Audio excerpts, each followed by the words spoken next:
Give it up for Corey Bennett.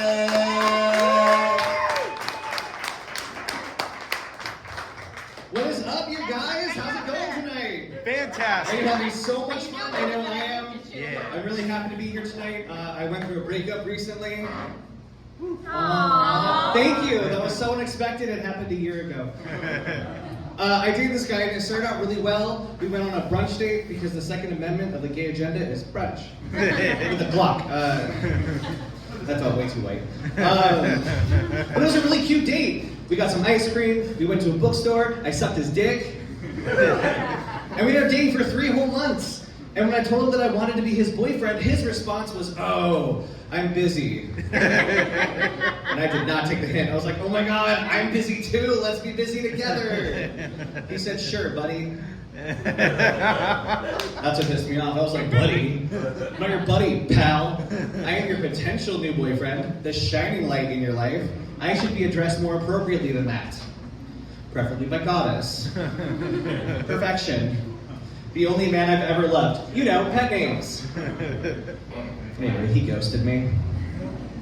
It's fine. I don't mind that he ghosted me. I just hate that we call it ghosting because ghosts haunt you, which means they stick around.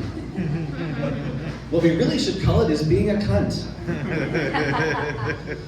But I was really serious about this guy, and I've been racking my brain trying to figure out why. I mean, his dick was huge, but I don't think that was it. I know you're thinking, I look like someone who has daddy issues, and you're right. But this guy was nothing like my father. He was black. No, I think the reason I was so serious about this guy is that I am the very last of my cousins to get married. You see, I'm from a town called Shelton. Do you guys know where that is? Yeah. Yeah. Everything you've heard about it is true. It's a bad place. My sister was my cousin. I'm not gonna get into that. But no, my redneck family goes through marriages like we go through cigarettes and beer. You see, I'm 30, never been engaged. My grandmother is on her 7th marriage. My mom got married 5 times in 9 years. I'm jealous of my mom for how much dick she could get. Seriously, if I had half as much talent as my mom, I would be toe-to-toe with my grandma in divorces. I'd be like, "Yo, grandma, I bet I can get 10 men to love me before you can get to 8. And she'd be like, "You're on, let's go." And then we'd have a really weird family dynamic. Not the weirdest one, but still pretty weird. But unfortunately, I am gay. Not that I want to be straight. God, no. Ew. But growing up in Shelton was hard because it's a very religious community, and a lot of people out in the sticks wear camo, so you can't see them when you call them slurs. But I always recognize my dad's voice. I'm kidding. My dad never called me a slur. It was just large men in pickup trucks that reminded me of my father, also known as my type.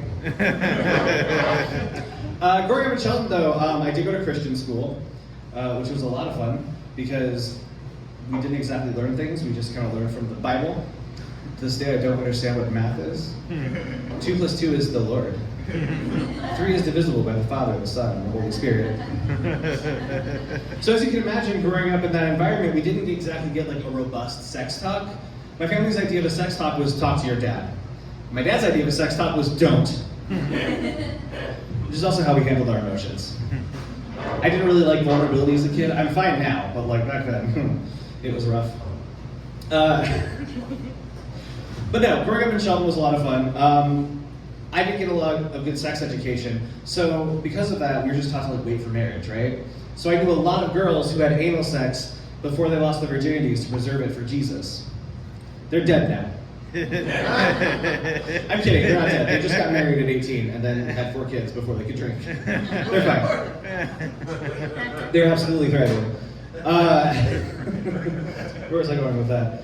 But no, I kept that mentality for a long time. Like, I waited for a long time to lose my virginity. I waited until I was in a loving, committed relationship with someone I cared about. Gross. He was an asshole, but he's in a shitty marriage now, which I find satisfying. But fun fact, I lost my virginity watching Jurassic Park 2. Woo! The first time I put a dick in my mouth was the first time a velociraptor ate somebody on screen, and I forever associated the two. I love dinosaurs. In the movie, they end up finding a second island full of dinosaurs, which they called Site B, which is also what I call my butthole. I hate that joke. can say dick and cum on stage all day long, but the second I bring up a butthole, woo, I'm uncomfy.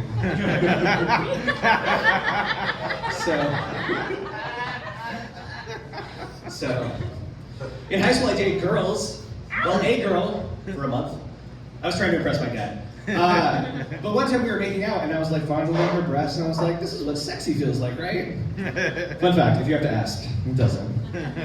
Also, I think the fact that I called them breasts in my head was probably a really good indicator that I wasn't having the time of my life. But, so, I'm depressed. Not because of dating, just life in general. Have you been outside? But I've noticed that being depressed while dating has turned my inner monologue into this angry, gay Disney villain. Like, I'd see a lovely couple, like, I don't know, you guys are a couple? No? Well, we're gonna pretend. I'd see a lovely couple, especially one who looks happy, and I would just think, I should skin their puppies. I need a new jacket. Unfortunately, harming animals is considered cruella in our society. What a dumb joke. It's worse for couples I know. Like, my best friend is in a loving, committed relationship, and all I can think about is drowning her in a giant hourglass filled with sand. I thought about tying her up and putting her in bikini first, but I think her boyfriend would like that a little too much. Then she up with a genie, trapping a lamp would be a whole to-do. But when I was a kid, I struggled a lot with coming out because my parents were fully Cleopatra, queen in denial. So when I came out to the rest of my family, I was expecting shock. But instead the response was, yeah, no shit, Twinkle Toes. You wanted to play the Virgin Mary in the Christmas play every year because you wanted to wear the pretty dress. We knew. When I came out to my parents, they of course were completely surprised. And my dad was super confused about the sex aspect. He was like, how does that work? Where does it go? Haven't you ever had a prostate exam? They're not fun. And I was like, Dad, I'm 13. Tell the doctor to use a little more lube. I'll tickle it a little bit, it'll blow your mind. But growing up though, I have really enjoyed the process of coming out when it's safe. If I've been shelved, I'm like, no, girls, sports, boobs. And they clock me immediately. But when I'm here and it's safe, coming out is a lot of fun, especially the straight dudes, because they have 3 responses. The first one is the most boring, but like, good for you. The other 2 are fun. One, they're completely oblivious. I can be like, yes, queen, where? And they'd be like, did you get any pussy this weekend? And I'd be like, yes, Chad, I did. Other times they come out and they get defensive. They're like, it's fine that you're gay, bro, just don't hit on me. And I'm like, oh boy, I'm not into dudes who use 2-in-1 shampoo. I don't say that though, I'm polite. I'm just like, oh man, it's fine. You're not my type, bro, don't worry. And then they get offended. They're like, wait, well, why not? Which is my favorite response. Because when they do that, I get to lean closely, look in their eye and go, I'm a more masculine man. Yeah. But I am trying to get out there and date. I'm on the dating apps. I'm on all the dating apps. I'm on Grindr, Scruff, Daddy Hunter, Tinder, Hinge, Bumble, Facebook, Instagram, Zillow. And you know, I went into it trying to be really mindful. Like, I got on Tinder, and I was gonna look at the guy's bio, check out his pictures, see if he wanted to kidnap a princess or 2. But instead I swipe for 2 seconds, and it tells me I'm out of potential matches. Like, sorry, Corey, no more dudes for you. But if you pay us $20 a month, we'll show you the 3 guys who swipe right in Vancouver. Which pisses me off. If I'm gonna pay to find a man, I better be getting like the cream to my crop, right? Like, I want the best of the best. I want like Vin Diesel, I want Ewan McGregor, I want Sir Mix-a-Lot. Listen, he might be 60, but baby still got back, okay? One day he'll respond to my DMs, maybe. But it's rough because, I don't know if you know this, but men tend to be slutty and superficial. Right, men? Yeah. Thank you, the rest of you are liars. But it's hard because when it's gay men, we're just amplified, right? Like, we're feeding off of each other, both literally and figuratively. And I'm not the most conventionally attractive person in the world. Like, don't get me wrong, I'm a catch. I'm adorable. I'm traumatized just enough to be funny, but not enough to be an asshole. When I'm out in public, the only guys who actively hit on me tend to be in their 60s or above. They're grandpas. Which is fine. I can't tell you how many older guys have propositioned me to suck their dick in a bar bathroom. My parents taught me to care for the elderly, so I do it every time. And in the interim, I hit on my straight male comedian friends because they like the attention. Am I right? Should I say daddy? But no, I am very sex positive. I think it's really important to have sex within the first few hours of meeting somebody. Because you shouldn't emotionally invest in someone who can't make you come. Woo! Thank you. I say that mainly for the ladies in the room. Guys, we're fine. We can come on a whisper and prayer. But ladies, make sure he knows where your clit is. I know where it is, but that's because I think women are people.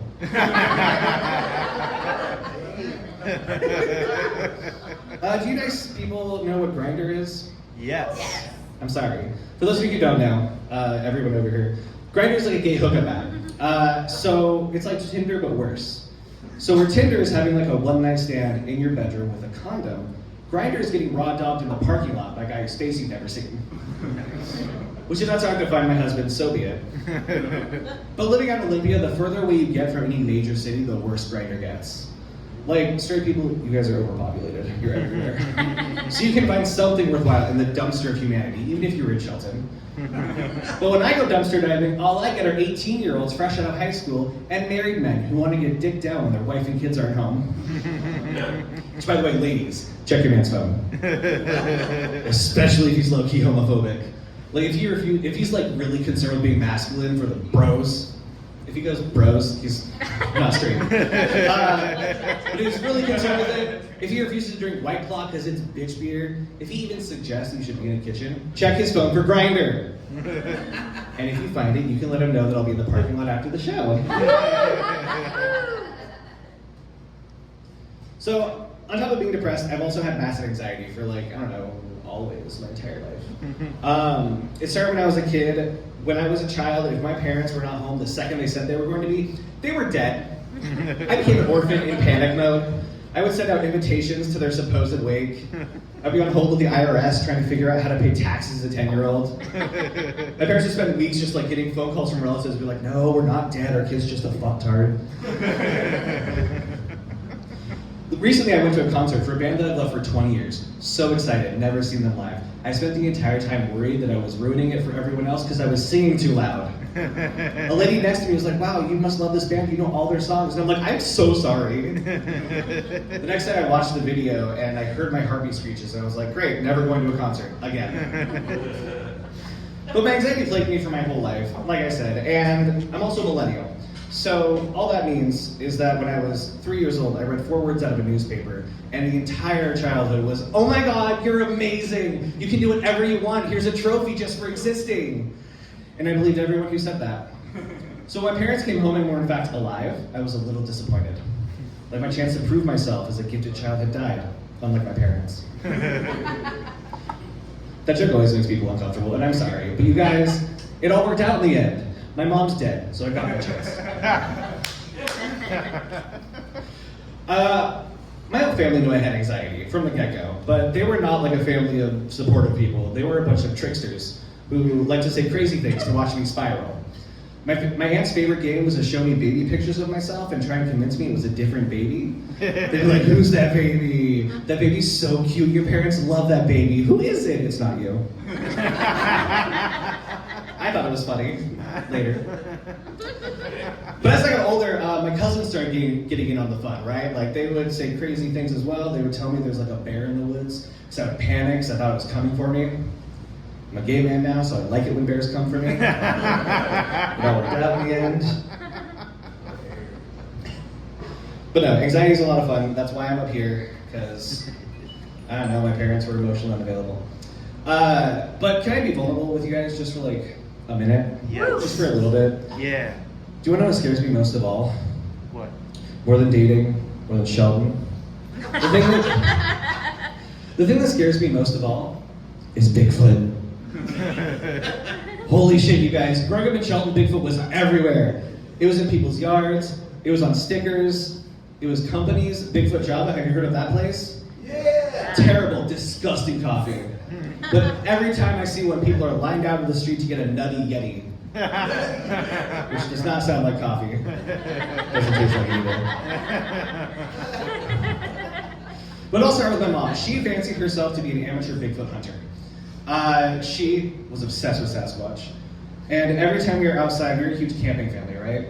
Anytime we were outside, she saw something mildly unexplainable, it was Bigfoot. And she'd get so excited. If we saw like a weird poop on the ground, she would just get this twinkle in her eye and be like, oh, do you think that was him? It looks fresh, he must have just been here.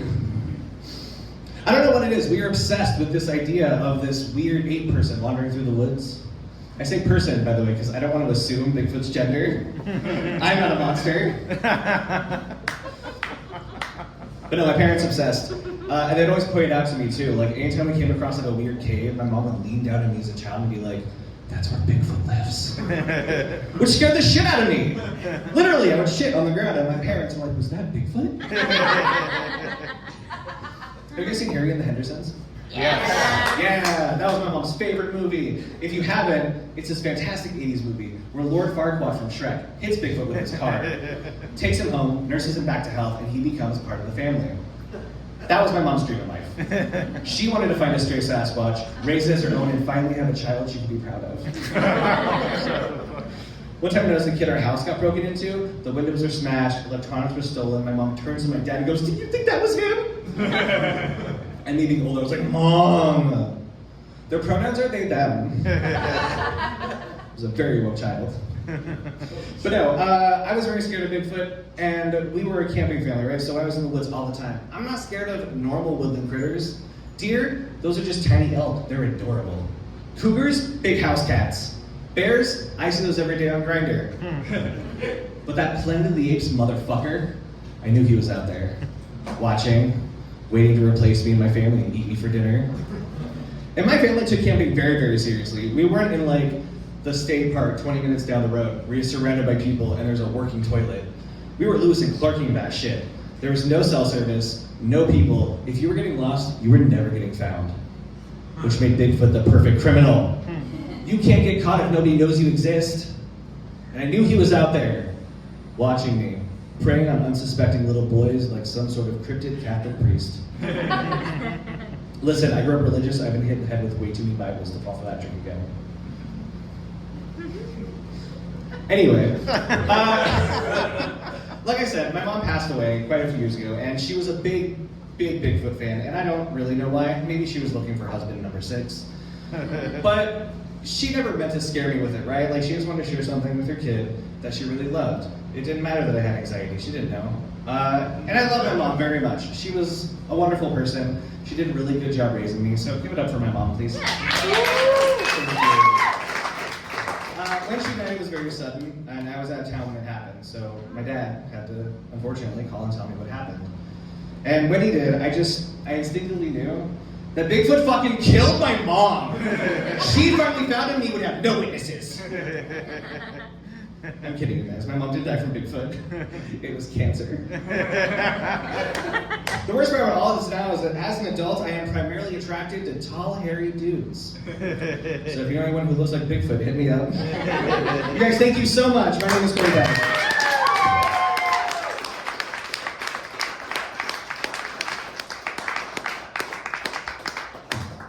Give it up for Corey Bennett, everybody.